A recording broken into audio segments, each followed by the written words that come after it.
Welcome to సర్కార్ India. NTR జిల్లా జగ్గయ్యపేట నియోజకవర్గం వత్సవాయి గ్రామంలో టీడీపీ ఎన్నికల ప్రచారం జోరుగా సాగింది. మాజీ మంత్రివర్యులు నెట్టెం రఘురాం, ఉమ్మడి కూటమి అభ్యర్థి శ్రీరామ్ రాజగోపాల్ తాతయ్యకు ఎన్నికల ప్రచారంలో భాగంగా వత్సవాయి గ్రామంలో ఘన స్వాగతం లభించింది. టీడీపీ, జనసేన, బీజేపీ కార్యకర్తలు, మహిళలు పెద్ద సంఖ్యలో పాల్గొనడం విశేషం. ఈ సందర్భంగా నెట్టెం రఘురాం మాట్లాడుతూ, రాష్ట్ర అభివృద్ధి జరగాలంటే, యువతకు ఉద్యోగ అవకాశాలు రావాలంటే సైకిల్ గుర్తుపై ఓటు వేసి ఆశీర్వదించాలని కోరారు. నీతి నిజాయితీగా ఉండే వ్యక్తి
మిత్రులందరికీ ఏం మాట్లాడదాం,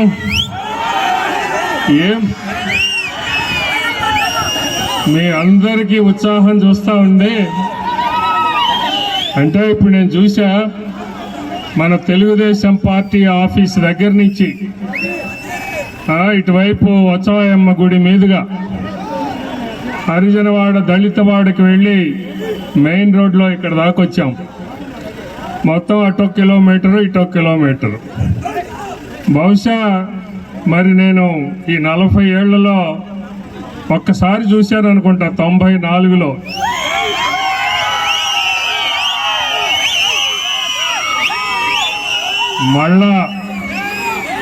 మళ్ళా అలాంటి ఉత్సాహం ఈ యొక్క వత్సవాయి వీధులు పట్టకుండా మొత్తం గ్రామం యావత్తు కూడా ఈ యొక్క ర్యాలీలో పాల్గొన్నట్లుగా కనపడతా ఉంది. బహుశా ఇంకా అవతలి వాళ్ళకి ఇంకా ఓట్లు మిగలలేదేమో అని అనిపిస్తూ ఉంది. చాలా చాలా అద్భుతంగా ఈ రోజున ర్యాలీ జరిగింది. అంటే ఎప్పుడు ఓటు వేద్దామా, ఎప్పుడు బటన్ నొక్కి జగన్మోహన్ రెడ్డి పేక పిసికేద్దామా అన్నటువంటి ఆలోచనతో ఉన్నారని అనిపిస్తా ఉంది. జగన్మోహన్ రెడ్డి కాదు, జగన్మోహన్ రెడ్డి పార్టీది లేండి, వైఎస్ఆర్సీపీ పార్టీ. ఎన్నెన్నో బహుశా చాలా విషయాలు ఇప్పటికే మీకు తెలిసిపోయినాయి. అందుకనే మీరందరూ తొందరపడతా ఉన్నారు. ఈ యొక్క రాక్షస ప్రభుత్వాన్ని, ఈ యొక్క పైశాచిక ప్రభుత్వాన్ని పూర్తిగా తొదముట్టించాలి అనేటటువంటి ఉద్దేశంతో ఉన్నారు. ఈ సైకో పాలనని అంతం చేయటానికి కంకణం కట్టుకున్నారు అందరూ. చాలా అపారమైనటువంటి నష్టం జరిగింది ఈ రాష్ట్రానికి. ఈ రాష్ట్రంలో ఉన్నటువంటి 5.5 కోట్ల మంది భవిష్యత్తుకి, వాళ్ళ పిల్లల భవిష్యత్తుకి ఎంతో నష్టం, చెప్పుకోలేనంత నష్టం జరిగింది. రాష్ట్రం యావత్తు కూడా ఈ 5 సంవత్సరాల జగన్మోహన్ రెడ్డి పరిపాలనా కాలంలో 3 దశాబ్దాల కాలం వెనక్కి వెళ్ళిపోయింది. ఎప్పుడైనా సరే కొత్త ప్రభుత్వం వచ్చింది అని అంటే అడుగు ముందుకు పడుతుంది. అప్పటికి ఉన్న స్థితి నుంచి ప్రజల్ని ఇంకాస్త ఉన్నత స్థితికి తీసుకొని వెళ్ళటం అనేది జరుగుతుంది ఎప్పుడైనా సరే ఎన్నికలైన మరుక్షణం. కానీ జగన్మోహన్ రెడ్డి వచ్చిన తదాదిగా ముందుకు పోకపోగా అడుగు వెనక్కి పడింది.